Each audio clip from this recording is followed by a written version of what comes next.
Any of those steps, okay, can be a video in itself. I just want to give a general idea of what it is.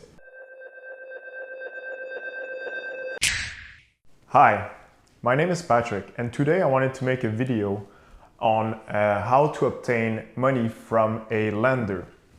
So basically the video today to explain you the different steps that you can do in order to get a loan from a lender. There's a lot of steps, and in commercial banking it's quite complicated if you never dealt with this before. And to situate you a little bit about my background, what I did so far in my life and why I'm doing this video, the reason for this is because I made a career switch to become a commercial mortgage broker, but I also started a firm for all types of commercial banking loans in order to find the best condition and best rate for all the clients. So if you're new to the commercial banking world and the loans, this video will be very helpful for you. And also, if you have interest into these type of loans, I think I will provide a lot of value today with this video. So before starting all the steps, I have listed here 12 steps for this process. We have to make a case assumption, okay? So the case assumption I'm gonna do today is basically that, let's say you were an entrepreneur for the last 3 years now. The business has been very good for you, and now you're hiring more employees. Work from home is less and less of a good option, and basically now you're looking to purchase a building or a facility, a bigger facility, for you to move there as a headquarter. And this is where you're at in your entrepreneurial journey, or maybe you're an international business looking to set foot here in Canada. So this is the assumption of the case. We want to purchase a building or a commercial condo, as we call in commercial banking, owner occupied. That means that your business will occupy 51% and more of the purchase building. And also you are looking for financing to a type A lender or type B lender. So basically the first step of every commercial loan starts with a project, okay? So the project basically is what I just announced. You're an entrepreneur. You saw a building that you want to purchase because your business is booming. Now it's time to have a headquarters, and basically that is your project. So you've been looking out in the market and you finally found a building that is worth to have a look at it. So you contact a commercial broker, commercial real estate broker. You visit the premises, so on and so forth. You like the building. He sends you the list of things for this building, and then you have an interest, okay? So now step one is completed, okay? You now have an interest on a commercial loan or to acquire this property. Now you have to look at step two here, the feasibility of this purchase or acquisition. So what is the feasibility? Basically is to calculate two things. First one is to do a qualitative analysis to see if it makes sense to purchase that building and if the conditions are good. And the second one is the quantitative analysis to see if the numbers are good. What I mean by the numbers are good is if you're capable of actually paying that new mortgage. So I wrote a little 3 here because there's 3 ways you can do this. And the analysis here is a big summary, okay? It doesn't have to be that long. Usually with the appraisal of that building, you're able to go through this, and with your personal financial statement, with your financial statement of the business, you can easily find right away if the deal makes sense or no. However, there's 3 ways you can do this. The first one is you can do it by yourself. So if you do it by yourself, that means that you have certain understanding of what you're doing, or maybe you want to learn how to do it. What you're gonna have to look for is the conditions of each lender or some of the lender, because you're gonna shop around for your loan. So what are the conditions? There's three main points here. The first one is the coverage debt ratio. The coverage debt ratio can vary from one lender to another, from 1.1 to 1.25 and sometime above that. You're gonna have to look at the loan to value ratio approximately per lender. This is the second condition. The third condition is if a particular lender has an interest for this type of asset. So what I mean by this is some lender have facility to finance a certain type of asset. So let's say you want commercial on the first floor and residential on the second floor. It's called an investment property. But if the area is higher than 51%, some lender will take this as a commercial building and you won't have any too much problem to finance it. But some other lender, if you have anything related to residential, are not even interested to have it. So you need to know these things in order to make the feasibility analysis the more precise possible. The second thing that you can do is usually when you acquire a commercial building, the amount is kind of substantial compared to a residential building. But let's take, for example, that you're gonna make a loan for $1 million. Most of the time, in any financial institution, you're gonna have what you call an account manager dedicated for your specific file, depending on how much credit facility you have, okay? So if you have $1 million credit facility, most likely you'll have one assigned for your specific file. But sometime for credit at $200,000 or $300,000, you will not have necessarily like one account manager specific to your file. You will just call the customer service and get to a pool of account manager. And these account managers deal with a lot of clients every day. They don't necessarily have a relationship with one particular client and so on and so forth. And this is something else that I'm gonna come to later on in the video. There are different type of account manager in a financial institution. You have your entry-level account manager that will do small credit, like a credit card. And you have the more senior one that have been doing this for a year, that they're gonna do more sophisticated loan, like syndicated loan, upwards like millions of dollars, maybe starting at $20 million for national accounts. And this account manager that you're going to deal with, you will present two things to them, your project and some sort of calculation that you've done. You give them this information and they will calculate if the project is feasible or not for the financing. And the third option at the step of feasibility is to deal with a broker.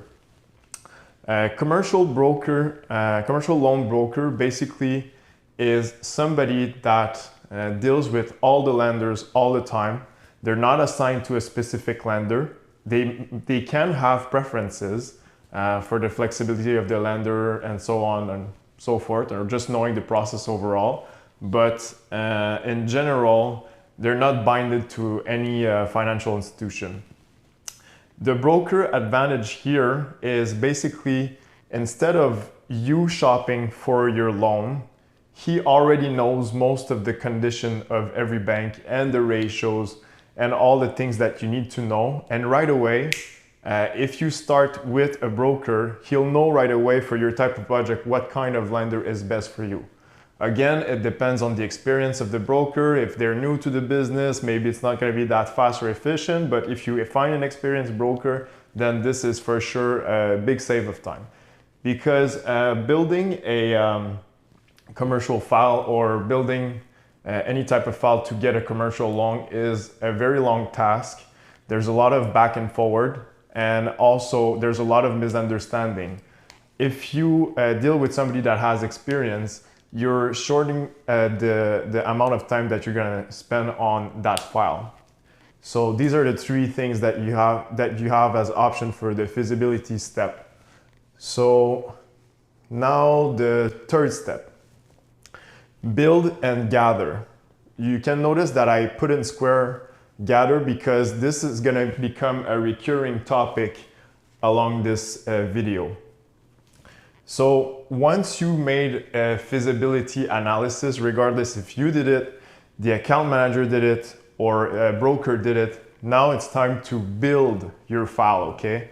And building your file is where most of the file make it or break it, because building the file is a lot of back and forward with a lot of different professional department at the bank, or even if you are a client that you're looking for a loan with the internal department of your business. So let's take a few examples.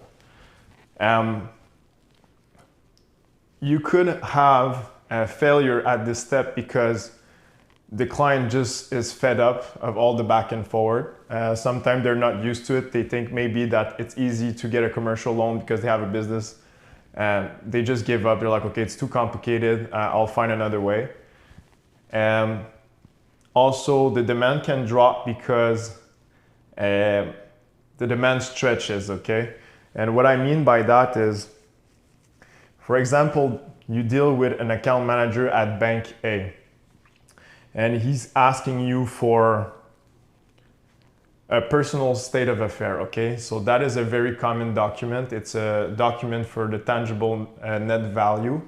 And in that document, you have to state all your personal information, all your assets, some of your liability. Either way, the bank will order your credit score.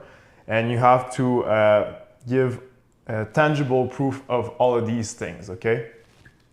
It sounds very simple, but the personal state of affair is often the most misunderstood document of the entire process because people don't fill in the right blank, or they omit to put information, or let's say for the assets, the most common one is people value, let's say, their home at $1 million because the market, that's where it's at, but they didn't have a professional evaluation on their building. So what us banker do, well, I'm not a banker anymore, but what I used to do is to go on the municipal evaluation and take the value from there. And as you probably know, the municipal evaluation is a lot less than what the client think their property is worth. So already we have big difference in the net tangible value, and we need to confirm those things with the client. And this is the same thing for all the class of asset. Most of the time, people, they don't want to give the statements that they have in other banks or so on and so forth. So that could be one thing here. So that stretches the demand. Also, it can take a lot of time for the account manager to build the file. You could also have a situation that is recurring in the commercial real estate, where the seller that initially agreed to sell you his building think that you cannot pull the deal. And the more time you take in order to get the financing to purchase the commercial property, the less likely the seller is going to continue with you. And the commercial space is a very competitive space because there's not a lot of rules. And also there are some big whales out there that can pull like $10 million the next day and acquire the same thing that you wanted to acquire. So you can get moved like fairly quickly. And another thing is you can change your mind along the way. The project just drops. And for most part, this is where the step 3, where the building the file and gathering the primary information often fails the file. After that, we are at step number 4. So step number 4 is after 3 that you gathered your information and you build your package ready to go. Now what you need to find is a solid interest. I'm saying solid because there's another level after that. You need to find a solid interest from a lender, okay? Most of the time, clients don't shop around banks, okay? They go with their initial bank that they're on. They have their idea, they want to go to this financial institution, and that's it, okay? But this is where it's important to find the best lender for your class of asset. There's something that I like to call the flavor of the month. Certain financial institutions at a certain period of the year maybe have reduced their appetite for risk for this type of asset, and some other may open the valve so they're more aggressive to get these type of asset. Keep in mind that a bank is a business, and like any portfolio holder of real estate, the bank also have a portfolio of assets, and it's all divided in percentage. So let's say they would have like 20% of retail, they would have 10% of office building, they have 30% of industrial, and sometimes the book are debalanced and they cut the valve somewhere to open it somewhere else, or sometimes they just stop the appetite for a certain class of asset.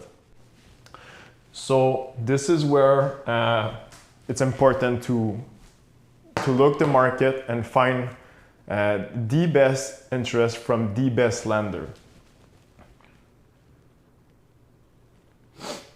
This is also a very good step because this is where you can negotiate your conditions and you can have an idea of the rate of interest. You're very far from closing. There's a few steps that you need to go, but this gives you a pretty good indicator of the most aggressive lender. Step number 5, okay? Letter of intent and conditions. So basically, when you have a solid interest from a lender, they will provide something called a letter of intent, okay? A letter of intent is a document that is stating that the financial institution, or it could be a type B lender, has interest for your project, and they're willing to do it at whatever condition and requiring more documents. If you see later on here, I have another gather because the letter of intent will most likely ask you to gather other information than the first step. Now you got to be careful here because some financial institution here at step number 5 only provide a letter of intent if they did a drive-by to their credit or to their educator. What that means is that it takes more time for them to produce a letter of intent. And I want to make something clear here. A letter of intent does not bind you to the financial institution just yet. It is an interest document stating we would make the loan potentially with those conditions if you pass to credit. And credit is step number 8. The credit department is the one that accepts the loans or no. They are the gatekeeper of the funds of the bank. We are at step number 5 where the project is going along, but we're not there yet. You can sign here at this step as many letter of intent that you want. You could have 8 banks on your project if you want to. I don't recommend for you to do that. And the reason why is because you'll find out very soon that the commercial game is not the biggest world here. And also, if you do this all the time, and maybe I'm talking to the brokers, if you do this all the time, you shop all the bank all the time, you will tarnish your name very quickly. I would recommend to shop with 2 or 3 lenders at a time, and also tell them that you are with XYZ lender, or just not tell them the name of the lender, but there's somebody else in the race. What that does is a mutual respect between you and the account manager or the financial institution, and also it prevents giving false expectation to whoever you're dealing with. Other financial institutions, however, do not go through through an educator or do a drive-by to credit to produce that letter of intent. So they can produce a letter of intent within 24 hours. Now there's a good question here, and the question is the following. If you go present the project to the educator or credit, does that mean that you have more guarantee that the loan is going to get accepted? And the answer is no. The answer is no straight up, because you have a higher chance, maybe, but even the financial institution that does not go to educator or credit has the same thing written on this paper, and it's these conditions and this intent of financing is subject to the credit approval. So regardless if they go to education or no, it doesn't really matter. But this is my point of view. This is how I lived it. To me, I'd rather have an intent pretty fast to present who's the best lender. But then again, banks are big businesses. They work how they work. To me, it's not necessary or the best to do, but then again, to each of their own. So once you have, let's say, 2 or 3 letter of intent for 2 or 3 financial institutions, now it's time for you to sit down, maybe with your broker or with yourself, and compare, okay? Keep in mind that the rate of interest on this letter of intent, okay, is a daily rate, and I could say maybe a few second rate. Whenever you're gonna close the deal at the disbursement, it's not gonna be the same thing most likely, okay? Very unlikely actually. So it gives you an idea, but it's not a certainty. Unless it's written that it's a certainty and they can book the rate for you for X amount of time. Usually the maximum amount of time you can book a rate for is 3 months, but there's fees to that. And that could be another topic on its own. So anyway, let's say you had 2 or 3 letter of intent, you're at step number 6. You accept you accept the letter of intent of a bank or lender number C and B, because A is just not there. So now you have 2 lenders that are potential. And as I stated before, you can sign multiple letter of intent because you're not binded by this document. However, it's important to know that some financial institution, if you do not go forward with the letter of intent at the end of it, they will ask you a non-refundable fee of, let's say, the half of the negotiation fee or the building fee for your file. Some other will not charge you this fee, but it's something that you have to check in the condition of the letter of intent. Let's say for a loan of $1 million, the negotiation fee might be like $15,000 or $10,000. They might ask like half of it on a check forward. But then again, you gotta check your letter of intent. So once you have accepted that, again, you're not binded to the financial institution. If you decide to not do the loan at the end of the day, you just don't do the loan. But it could be possible that you have a non-refundable fee here. Anyway, once you have accepted the letter of intent, you are at step number 7. So step number 7 is gather and refine plus submission to credit. And what I mean by gather, so I told you guys that gather would be a recurring topic, because all along this process, it's really gathering information. Basically, you need to gather all the missing information for the condition of the letter of intent and refine the file, okay? So we had a first draft here, a feasibility here, an interest to do it. These are all summarized things. It's nothing solid, concrete. Nothing is legally binded. But here, this is where everything turns, okay? So you will gather all the documents. Let's say, for example, in the case of owner-occupied, okay? At this step here, if you had an evaluation made by a professional rating agency or a professional evaluator, the bank will ask a transmission letter to their name. Okay, so let's say that you deal with BMO Bank, and the letter of appraisal and the appraisal of your building is to your personal name. It will have to be to BMO Bank of Montreal. And refine will probably be more in terms of the qualitative analysis. Okay, so this by itself can be a whole video. Basically, the qualitative analysis is you need an organization chart. We need to know who are the shareholder, how much they're worth, what is the synergy of the business, for how long they've been in business. Any possible answer, any possible question that you can have in order to make that loan will be in the refine step here, okay? Often for let's say like an owner-occupied building, you can maybe expect having maybe 5 to 10 pages of qualitative analysis and few Excel documents, maybe a total of 15 documents here for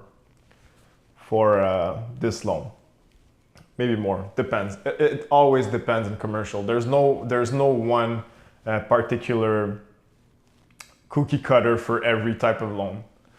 So basically, once you refine your demand, the account manager will now submit this file to credit to get an approval, okay? So this is where champions are made, basically. The step number 7 can take a lot of time, okay? Because gathering document all depends on one thing only and one thing, and it's the client, okay? Of course, the experience of the account manager, how fast the bank is, so on and so forth. But most of the time, the reason why this step here, number 7, takes a long time is the participation of the client. And that is very important. People often point out the banks or the lenders, telling them they're slow, the customer service is not that good, so on and so forth. But I've been working in this industry for 7 years, and I can tell you that if all my clients that asked for financing provided me with the proper documentation and time, I would reduce the demand of every demand reduce the time of every demand that I did for maybe a month or 2, period. Also, the submit to credit, maybe here, okay, the account manager can tell you right away, look, we're not gonna do the file. Because this is where the file has been refined and you kind of have an idea if you're gonna get an approval or not. Again, that depends on the account manager, their experience, but most of the time here, this is where champions are made. So after step 7, we're gonna go to step 8, and notice that I put a star here because there's something to be said here. We get credit approval in the best case on credit approval on the first case called first time right. It's rare, but it happens. If you get a first time right, you're gonna have a letter of offer. And if you sign that letter of offer, then you are binded to this financial institution. And that's the end of the process. Then you're gonna go to the signature, the guarantees and securities, disbursement, and your loan is done. However, here is where it takes the most time, I think. Because, well, step number 7, but because most of the time the file is not approved on the first try.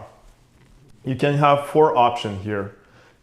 Approve on the first try, partially approve, so they have interest to take the file, but you need to gather more document and refine. Sorry. You can have a refusal right away, okay, because maybe the industry is at risk or there's just an important step that you missed in the process and it's just not working at credit, so you kind of hit a wall.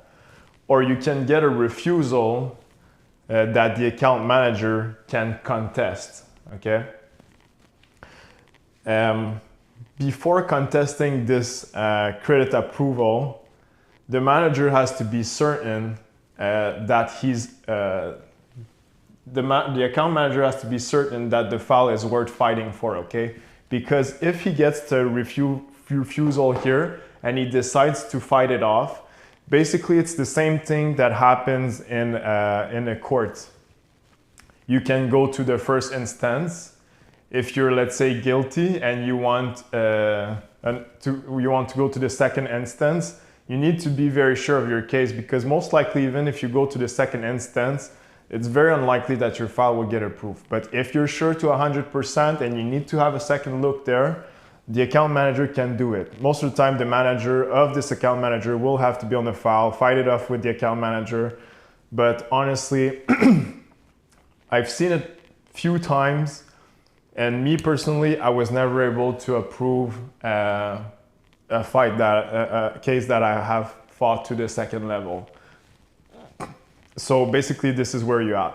Most likely what's gonna happen at step number 8 is that you're gonna get a partial approval, and then the account manager is gonna call you back. The client is gonna tell you, hey, now we got a partial approval, sort of, if you want to, but the credit needs to verify these things. So it does not consist of like a tangible approval, but you kind of have an idea where that thing is gonna go. And let's say you gather the document, then you go back to the credit again, and now you get your approval. This step here can take like 2-3 weeks. Then you get a letter of offer from the financial institution. So the letter of offer basically will give you all the conditions that are met. It's going to give you also all the things that you have to respect for the loan. It's going to give you the terms of financing, the rate of interest. And it's going to give you basically all the information that you need to have for your loan. So, as I said, if you sign the letter of offer, you're binded to the financial institution. But remember, before in the video I said we have signed 2 letters of intent, and let's say we got 2 credit approval. Then you as a client, you're happy, you got approved at 2 banks.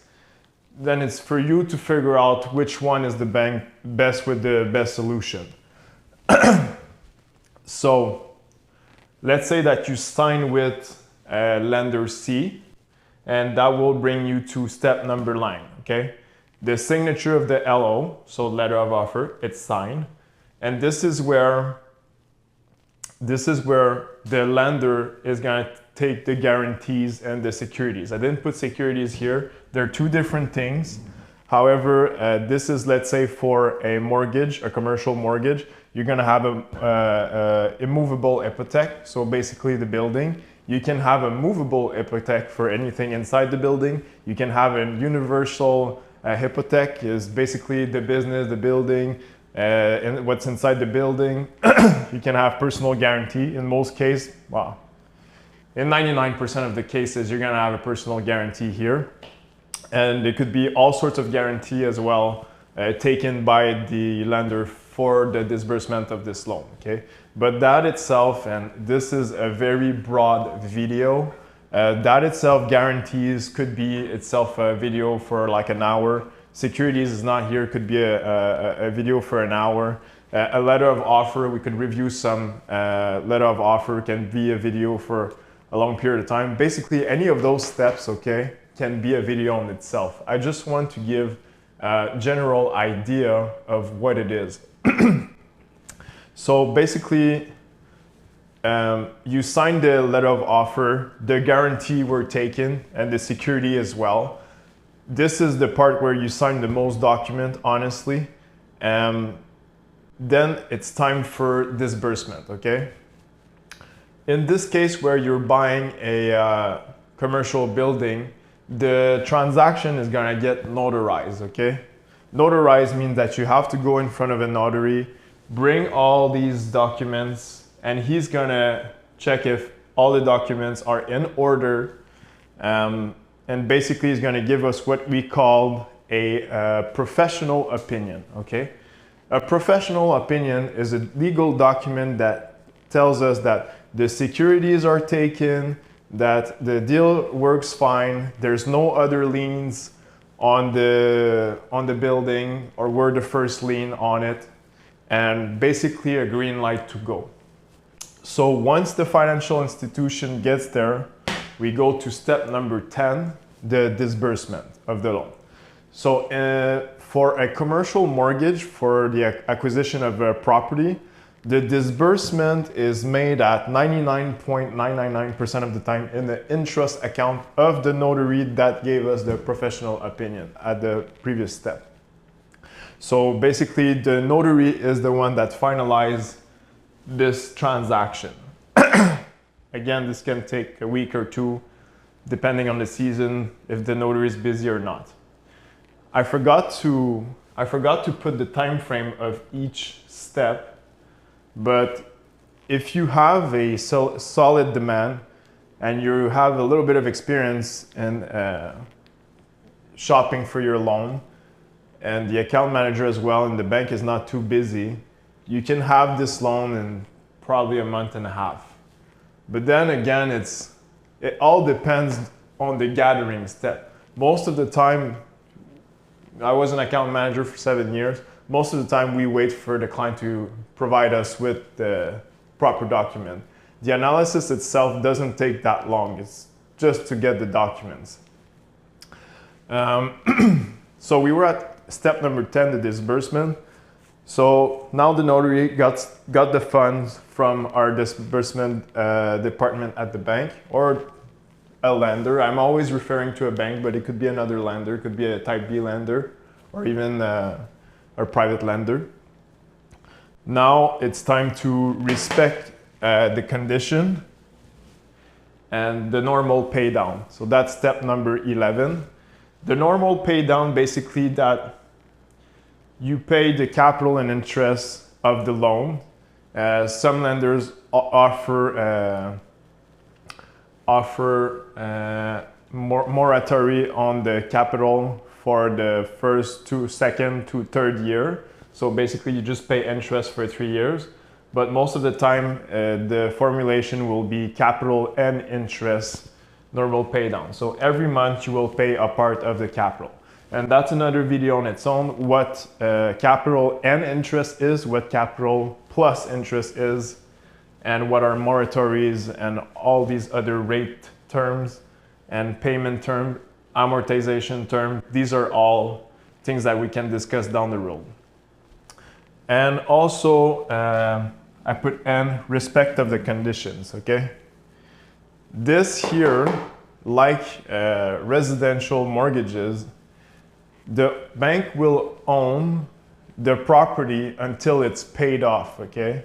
So if you don't respect the conditions that were established in the letter of offer initially, you are what we call in a breach. A breach is not a good thing to have. It can happen, and everything is explainable, of course, in life. But if you have a breach with a financial institution, there is a clause for most letter of offer that the bank will reserve the right to withdraw their loan whenever they feel like it if there's a breach of conditions.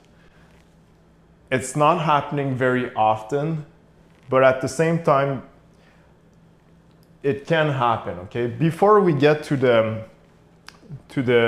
drawn of the facility of credit, you will most likely go to a department at the bank called the workout. What the workout is basically is a department that they're account managers with a lot less client, but they make regular follow-ups to see if you respect the condition, and they can make payments agreement with you. And you gotta take in consideration that the bank is not there to kill the businesses, but at the same time, if the conditions are not respected, they have a degree of risk. Because if they default on the loan, that means they lose money. So that's not a good thing, because the bank is a business as well, and any lender is a business. I spoke about type A lenders, so basically Canadian Chartered Bank. But you have also type B lenders. The difference mainly is that the conditions are more flexible and the rate of interest is a lot higher for a type B lender. But then again, it depends. But let's say everything goes fine, you pay your loan and you respect your condition. The next step basically is the renewal, step number 12. So the renewal is once a year, you will have your file analyzed by an account manager, and they will let you know if they will ask you to gather information. They're gonna build a file for you to renew this credit facility once a year, or at the term loan, or when the term is over. It depends what the amount of money is. So for loans below 1 million, 1.25 million, sometimes you don't need a yearly renewal depending on which lender you deal with, but some other lender, regardless of the amount of financing, will ask you to renew the loan every year. This step costs money as well. You will have what's called renewal fees, and the renewal fee will be in the letter of offer conditions. This is something that you can negotiate as well. So I know that I spent like a little bit of time explaining each step, but each step can be like its own video of 1 or 2 hours. I can have professional come here explain exactly what it is, but I just wanted people to have a general idea of what it is. And at the beginning of the video, I said that I mentioned that we need to find an assumption case, okay? So I said that you were an entrepreneur, that business was going well for the past 3 years, that you were looking to acquire a commercial building, to own 51% of it, to occupy 51% of it. These would be the step for a owner-occupied building, okay? However, in the commercial space, there are a lot of different loans, okay?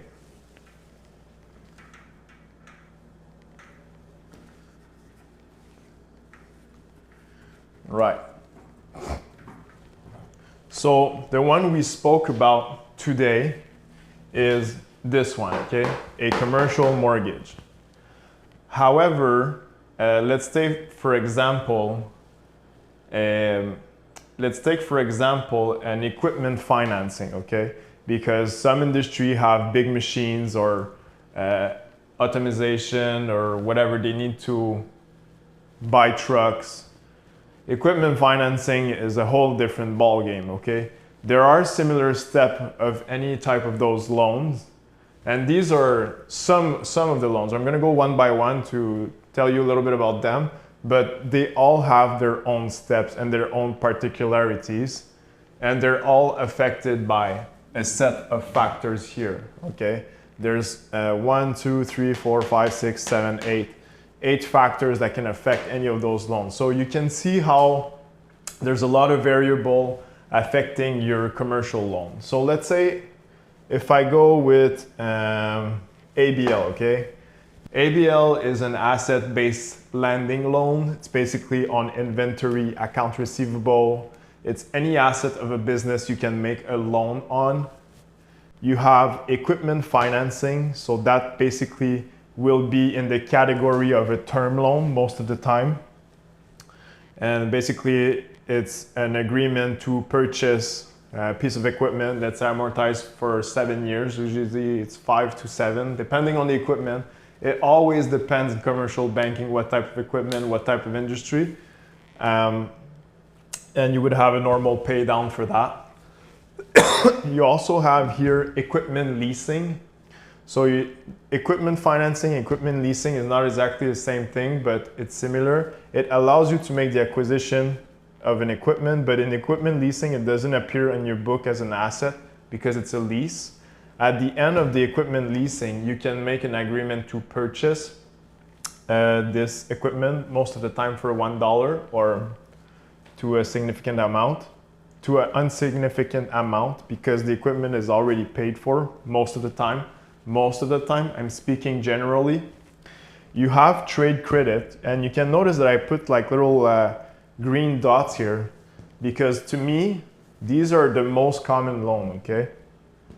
Trade credit is basically, most of the business use this. It's basically if you do business with another business, and let's say that I sell pens. I sell pens to schools. The school, I can give them a trade credit for 30, 60, 90, 120 days, even sometime longer, before to pay me. So I will deliver the merchandise to them and I will give them a trade credit for like, let's say 60 days. Most of the time it's net 30, but then again, it depends on the industry. Some businesses have no trade credit. We have also a LOC, line of credit. Okay, this is a very common loan. It's used in a lot of industry. So basically what a line of credit is a facility of credit that is attached to your bank account, your commercial bank account. The line of credit, most of the line of credit is to purchase inventory, okay? We have a RESOL. RESOL is real estate secured operating line. The RESOL is kind of a funky product because a RESOL is a mix between a term loan and a line of credit, okay? Real estate secured operating line is basically a line of credit on a property, on a building, but the amortization term are the same as, let's say, a commercial mortgage. So it would be like 25 years, but the rate of interest would be variable. Anyway, we can make a video on these one too. You have working capital, that is a type of term loan that sometimes people get confused between working capital and LOC, but it's different. This one is variable and you can do whatever pay down you want with it, but that one is a term loan. You have overdraft protection, so basically LOC, but this one's a lot smaller. You have CC, credit card. I think this is the most common credit product. You have commercial mortgages for anything related to commercial real estate. Invoice financing. So that basically is, let's say that you have account receivable for 30, 60, 90 days. Some businesses will actually purchase this account receivable and they will go collect themselves the money owed. You have a construction loan. This loan is particular because it's not disbursed on the day of the notary or the day of the transaction. This loan has many tranches. So basically you have a construction project and at each step of the project you get disbursement, okay? So let's say that you want to build a tower of 200 units and it's 7 floors. So you would start the first phase of, let's say, digging the hole and then doing the foundation. So the step 1 is now completed. So then the bank will give one slice for the next step. And basically that itself is a complicated product on its own, but at the same time, as the project goes forward, the bank puts the money that they approve in the client's bank account. You have a bridge loan. A bridge loan is often used in construction project, but it can also be used for other types of purposes. Some businesses only do bridge loan. You have your M&A loan. So let's say that you want to grow by acquisition, or the owner of the business wants to retire and wants to sell the business to the employees in place. This is a type of loan that we will do. It's a term loan. SBL is small business loan. It's anything below 100K. Mezzanine financing, how can I say that? This is almost a second rank loan. that is a very sophisticated product. And you would have floor plans, so basically a dealership that wants to buy their car for their floor. And I don't know if we see properly, but I listed factors here, okay? So factors, basically what I mean by this is each of those loans, okay, have their sets of steps, okay? It's not always the same thing. It can have similarities, but it's not the same thing. But regardless of what the loan is or how many steps there are some factors that will affect all of these loans at the same time, or the amount of steps that you're gonna take, okay? For example, the SIC code, okay? The SIC code is basically the industry sector that the business operates in, okay? So let's say that I have a dentist that wants to acquire a building, owner occupied 100%, to put his second clinic, because the first one is so good, he wants to purchase another building. It will be a commercial mortgage as a product, but the risk of that loan is so low that the rate of interest will be significantly lower than somebody that has a more risky business. Whereas let's say that if you have a transportation company that wants to acquire a building, a transportation company has more risk. So that's the SIC code. It's any type of industry has their own risk, okay?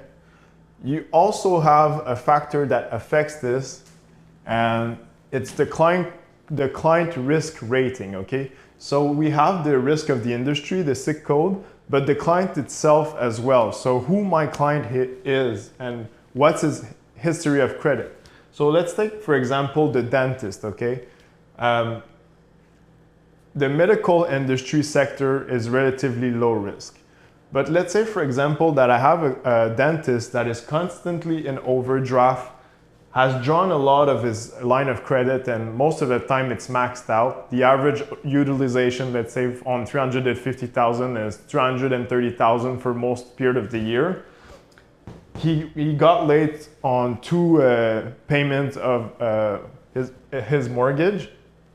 Even though that he's in the medical sector of the industry, which is relatively low risk, his client risk will go through the roof. Let's say, for example, the risk can go from 1 being not very risky, or not risky at all actually, at 10 being the highest risk possible, you get ejected by the bank, okay? But before getting to 10, okay, the bank has defense mechanism. So let's say that most lenders are between 4 and 6, okay, in the risk scale. Past 6, you will go to the department that I called before the workout, where they're gonna try to figure out a way that they can help you get the business back on track. Past 6, this is where you're gonna go to the workout department. And if it doesn't work at the workout department, then your risk might be 10 and they might draw on their facility. And this is where they can pull on their guarantees and securities. It's not a pretty place to be, but it happens. You have the type of loan. So basically what type of loan is that? Because for example, an M&A loan is a lot more risky than a commercial loan, for example. And then again, it depends. It depends what kind of guarantee I have, what kind of security I have. But in terms of type of loan, in generally speaking, an M&A loan is more risky because there's no tangible security really. It's more of a goodwill security per se on the business. You have, and then it depends what kind of business and if it has inventory or has something tangible. Again, commercial banking is a lot depend. I'm just trying to go general so you can have a general idea. Another factor of risk is the amount borrowed, okay? So for example, if you make a $10 million loan versus a $200,000 loan, well, the risk is significantly higher because there's more money in the market, okay? However, something that is cool with the amount of financing that you take is the more financing that you take, the less it costs, because the bank is kind of a wholesaler of money. And like any wholesaler, if one of your clients is a recurring client, he takes a lot of stuff and he's a good client to you, well, most likely you're gonna give him discount. It's the same thing here with the bank. I just spoke about it, the rate of interest. So the rate of interest, that's a whole video on itself, but the rate of interest, each of those loans have different type of rate of interest. So that one, for example, of line of credit will be for sure a variable rate of interest, okay? So it will be prime plus something or prime minus something, depending on the industry. Prime is the current rate, plus is the spread that the bank will take. A term loan will most likely be cost of fund plus a spread. You can have a term loan in variable as well, very rare, but most cases it's cost of fund plus a variable we call a fixed rate. Another thing that can influence the loan is the economic situation, okay? So basically the economic situation can have the biggest factor for all of these loans, okay? So let's say that the economic situation here is not very good, people lose their job, or maybe even there's a tornado or whatever it is, and it stops all the business, for example, COVID. All of these loans now will be more risky to make because the business is not stable. Also, a phenomenon that we can see now is the phenomenon of work from home, okay? Some businesses ask their employee to go back to the office 2 days a week, 3 days a week, 4 days a week, but some business don't, okay? And a lot of them don't. So there's an impact, there's a direct impact on the market. That means that any office tower or any office building currently, now we are June 23rd, 2024. That means that the office building for a commercial mortgage is a more risky product. Another big factor here that I spoke about it during the previous step is the client involvement. The client involvement is almost everything in this, because if your client is not involved, or if you're not involved in the client to help your account manager, all of these nice things that I discussed about, they're not gonna happen, okay? So if your client is involved, provides the proper information, so on and so forth, then these things can happen. But if you have no participation from the client, which happens sometimes, none of these are gonna happen. And I want to touch on this again for client involvement. Let's say for our previous assumption of the owner-occupied building, you have an appraisal for the owner-occupied building or for any building that you want to purchase, and this appraisal have a date, okay? It has a date on it, and that date expires, because any date over a year for a commercial property, it's very likely that the credit department will ask you a more up-to-date appraisal, okay? Because a lot of things can change in these things. The market, as we know, change a lot. The cap rate change a lot. The rate of interest change a lot. Just the work from home phenomenon for the class of asset changes everything. So it's important to have an up-to-date evaluation. And if the client's involvement is not very high and you have to wait months every time for information, then you're gonna have to redo an evaluation at some point. And the last thing that I want to touch on is the broker or the account manager experience.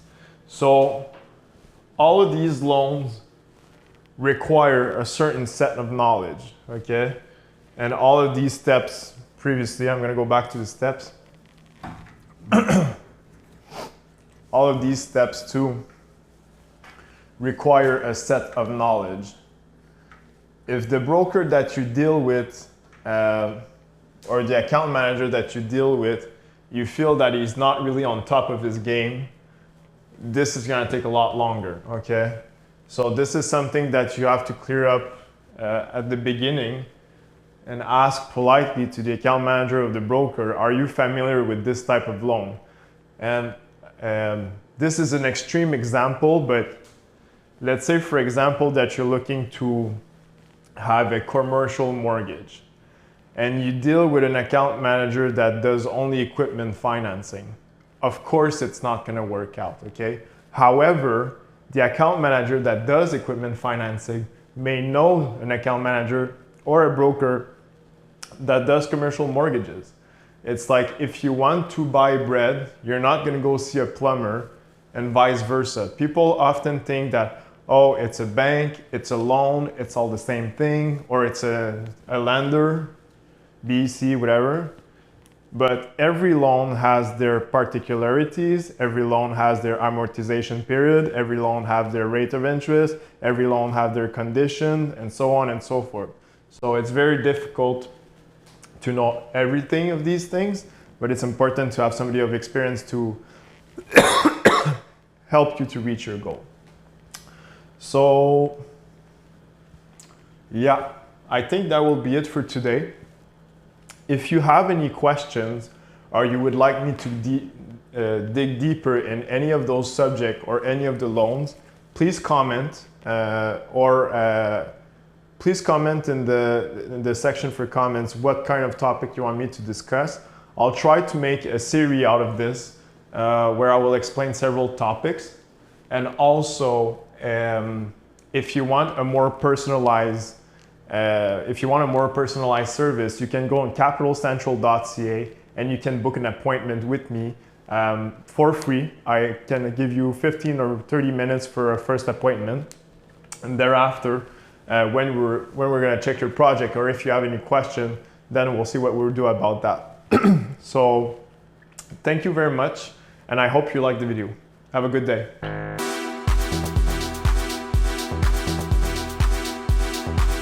Filter that down. Change the pattern a bit.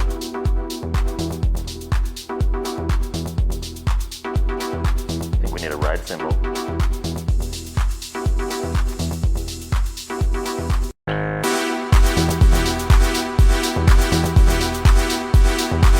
Filter that down. Change the pattern a bit.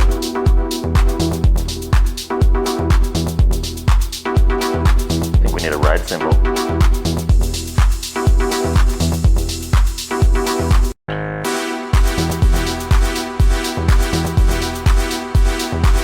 Filter that down.